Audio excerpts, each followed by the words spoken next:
sorry. Store ko.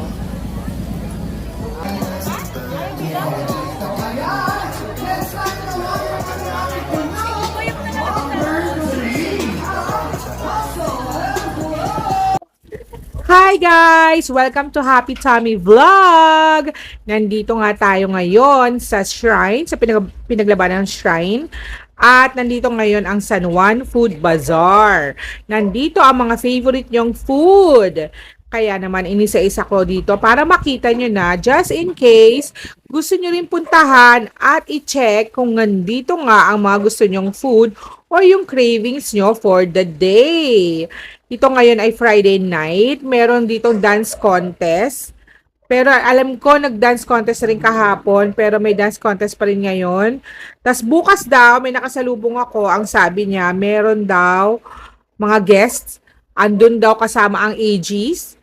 So, aabangan nyo yun bukas. Sigurado ako maraming tao bukas kasi nga naman Saturday yon. Maraming kakain. Buti na lang, may mga tables din dito. Pero sana dagdagan yung mga tables.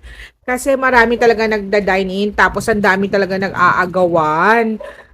Kaya sana dagdagan talaga yung mga tables and chairs nila para marami pang makapag-dine in. Kasi masasarap naman talaga ang food doon. Mainit pa sa iyong isi-serve. Ano ba usually ang mga hinahanap ninyo? Nandito yung sweet corn. Nandito yun yung mga shawarma. Ang daming shawarma. Ang dami ding mga ihaw-ihaw. Meron din mga wagyu beef na pwede nyo kaagad kainin. Di ba mahal nun? Pero dito na makakuha nyo kaagad.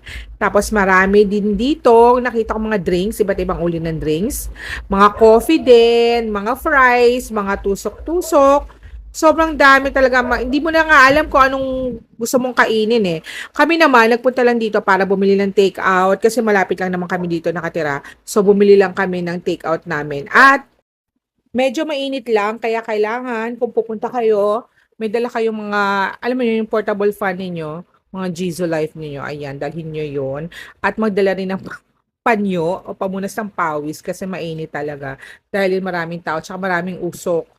Kaya medyo malabo rin yung video ko kasi mausok nga siya. Maraming mga nag-iiyaw-ihaw. Tapos, kapag kayo naman nagugutom, yayain nyo na yung mga barkada nyo o yung pamilya nyo. Ang dami ko nakitang family dito na nagdi-dinner. Ayan. Sobrang sarap din ito ng mga tanghuli. Ito in-order ko talaga kasi gusto ko yung kainin. Masarap yan.